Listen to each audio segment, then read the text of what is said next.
Assalamualaikum warahmatullahi wabarakatuh. Pada kesempatan di pertemuan yang kedua ini kita membahas tentang manusia dalam konsepsi Islam. Ketika kita membicarakan manusia, berarti kita membicarakan atau bertanya kepada diri kita sendiri. Siapakah kita sesungguhnya? Kemudian dari manakah kita berasal? Untuk apa kita hidup di dunia? Dan juga kemanakah kita nanti berakhir.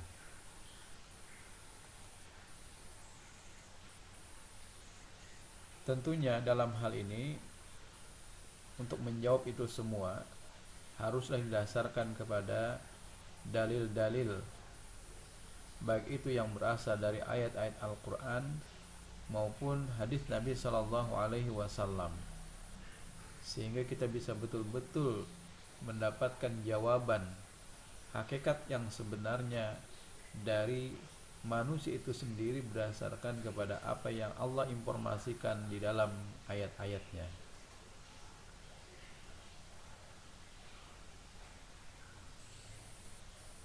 Pengertian daripada manusia itu sendiri, manusia adalah makhluk ciptaan Allah yang memiliki potensi untuk beriman kepada Allah dengan mempergunakan akalnya, mampu memahami dan mengamalkan wahyu, serta mengamati gejala-gejala alam dan bertanggung jawab atas segala perbuatannya.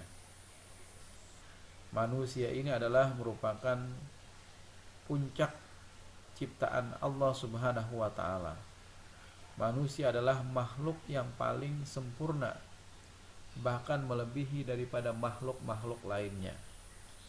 Jadi dikaruniai akal, kemudian juga manusia itu pada fitrahnya adalah sebagai orang yang beriman atau dilahirkan dalam keadaan beriman.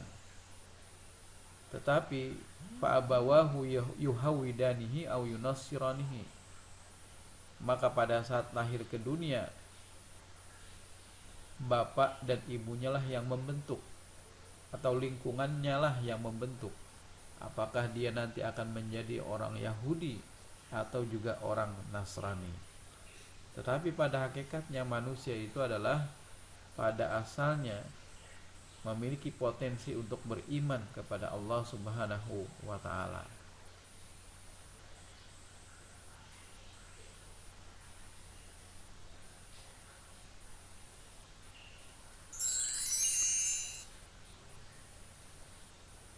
Kemudian kedudukan manusia menurut Islam, pertama adalah bahwa manusia itu sebagai makhluk yang paling sempurna.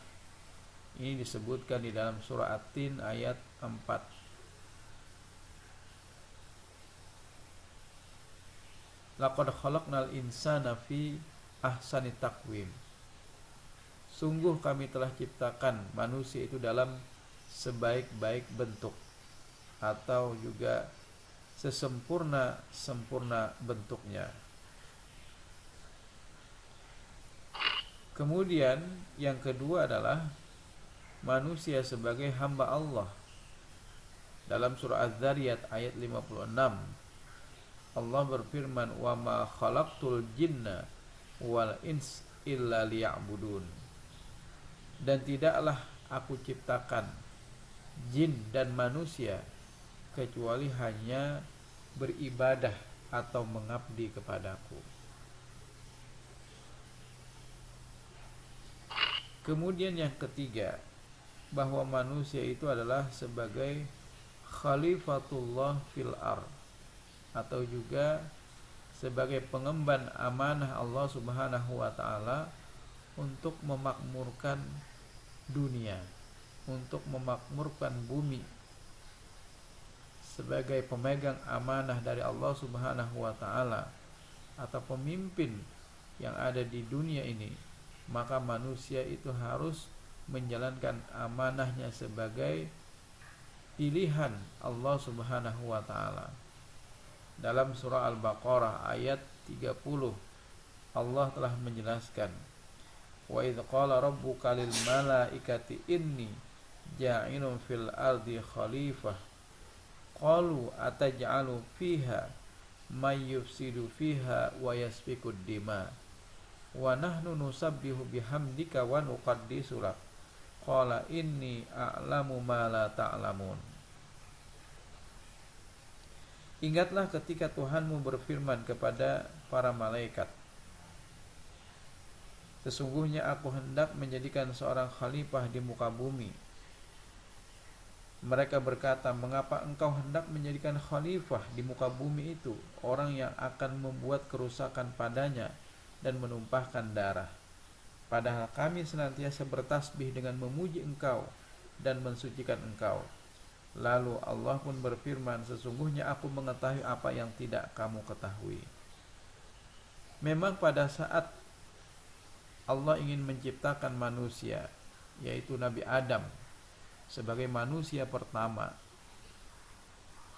terjadi semacam protes dari para malaikat.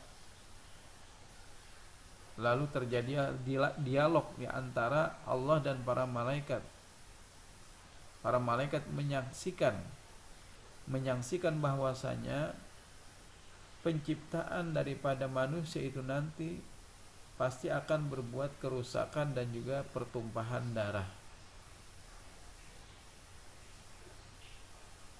Yang melatar belakangi protes daripada para malaikat ini, dulu pernah ada makhluk lain sebelum manusia itu diciptakan.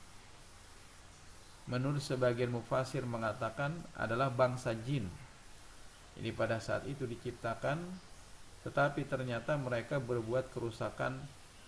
Kemudian dibasmilah semua makhluk-makhluk itu. Tinggal hanya ada satu, lalu dipelihara oleh para malaikat. Karena lingkungannya berada dalam lingkungan malaikat, maka makhluk ini pun memiliki tabiat atau sifat yang sama dengan para malaikat. Tetapi pada saat Allah memerintahkan kepada para malaikat dan makhluk tadi untuk sujud atau hormat kepada Adam, bagi malaikat maka mereka sami'na wa ata'na, mereka patuhi perintah Allah dan juga mereka melaksanakannya.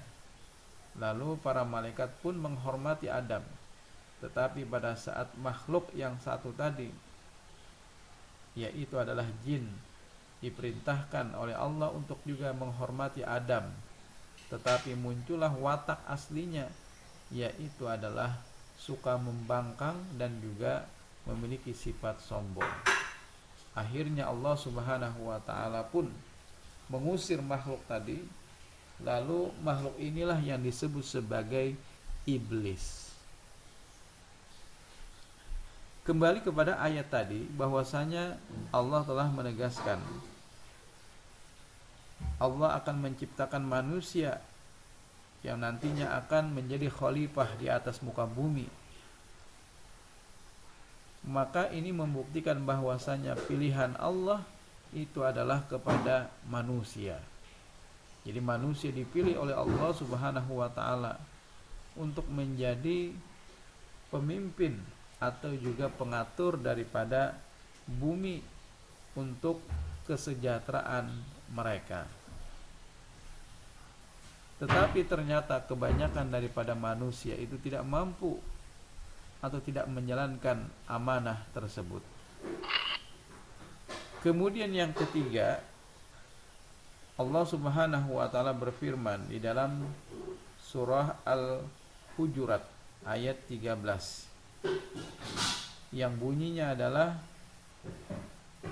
inna akramakum innallahi atqakum. Sesungguhnya yang paling mulia di antara kalian itu adalah yang paling bertakwa. Jadi kualitas manusia bukan terletak pada pakaiannya, bukan juga terletak pada cantik atau tidaknya, ganteng atau tidaknya, tetapi ternyata kualitas manusia yang paling sempurna, yang paling memiliki nilai di hadapan Allah Subhanahu wa ta'ala, yaitu adalah manusia yang bertakwa. Jadi kumpulan dari apa yang telah Allah berikan kepada manusia, yaitu kesempurnaan, maka dari kesempurnaan itu yang menjadi nilai paling esensial, yaitu adalah ketakwaan dari manusia itu sendiri.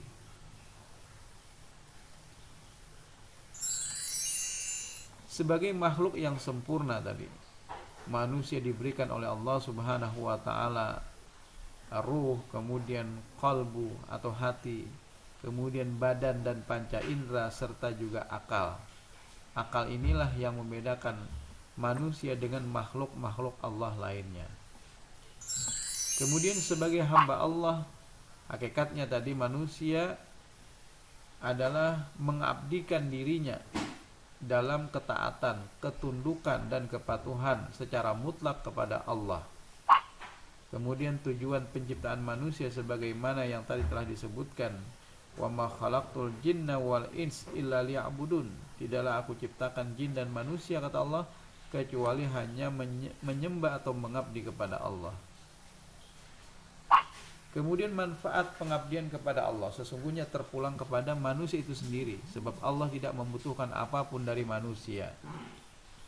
Jadi mau manusia itu beribadah kepada Allah atau juga kufur, maka sesungguhnya tidaklah menambah apapun dari sisi Allah. Sekalipun seluruh dunia itu kufur terhadap Allah, maka itu juga tidaklah mengurangi kekuasaan Allah. Begitu juga sebaliknya, sekalipun manusia itu semuanya beriman kepada Allah, maka itu juga tidaklah menambah perbendaharaan kekuasaan Allah Subhanahu wa ta'ala. Jadi kenapa kita mesti mengabdi kepada Allah? Itu semua adalah ternyata merupakan kebutuhan manusia atas itu semua. Jadi bukan Allah yang butuh akan itu, tetapi manusia itu sendiri yang membutuhkan akan pengabdiannya kepada Allah Subhanahu wa ta'ala. Kemudian sebagai khalifatullah fil ar atau khalifah Allah, tadi manusia diberikan amanah untuk memakmurkan bumi dan seluruh isinya. Kemudian semua yang ada di bumi diperuntukkan bagi manusia. Untuk menjalankan amanah itu manusia diberikan petunjuk agar dia dapat menjalankan amanah tersebut di dunia dengan baik, dengan lancar. Petunjuk tersebut ada dalam kitab suci Al-Quran dan sunnah Rasul Sallallahu Alaihi Wasallam. Inilah yang nantinya menjadi way of life atau juga guidance, sebagai pedoman agar pada saat dia menjalani kehidupan ini, dia bisa menjalannya dengan baik. Ibarat seseorang ingin menuju kepada satu tempat, kemudian dia punya semacam guide, yaitu entah peta, aturan dalam perjalanan dan lain sebagainya. Nah, ini apabila dia patuhi, maka dia akan sampai ke tempat tujuan tersebut. Amanah itu nantinya akan dimintai pertanggungjawaban pada saat di akhirat kelak. Jadi masing-masing kita akan dimintai pertanggungjawaban tentang rizki, kemanakah engkau pergunakan, tentang umur, kemanakah engkau habiskan. Maka itu di masa muda kalian jangan sampai kita menghambur-hamburkan umur kita dengan sesuatu yang hanya sia-sia belaka. Misalnya nongkrong yang tidak berguna atau tidak berfaedah. Kemudian juga hanya kongko-kongko atau juga hanya jalan-jalan yang mungkin hanya sekedar untuk mengasihkan sementara saja. Ya silakan saja kalau kita ingin menghilangkan stres, lalu kita ingin jalan-jalan sebentar, kemudian kita ingin refreshing, ya tidak masalah. Tetapi jangan kita habiskan masa muda kita hanya dengan sesuatu yang sifatnya sia-sia belaka. Karena nanti akan dipertanggungjawabkan, masa mudamu kemanakah engkau habiskan. Dalam sebuah hadis Nabi Shallallahu Alaihi Wasallam, ada 7 golongan nanti yang pada hari kiamat kelak akan mendapatkan naungan dari Allah Subhanahu wa Ta'ala di saat tidak ada naungan lain kecuali hanya naungan Allah. Siapakah di antara golongan itu? Salah satunya adalah seorang pemuda, termasuk juga pemudi, yang menghabiskan masa mudanya atau hatinya itu terikat dengan masjid. Kemudian selanjutnya adalah kualitas terbaik manusia tadi pada takwanya, menunaikan kewajiban kepada Allah, kemudian juga menjauhi maksiat.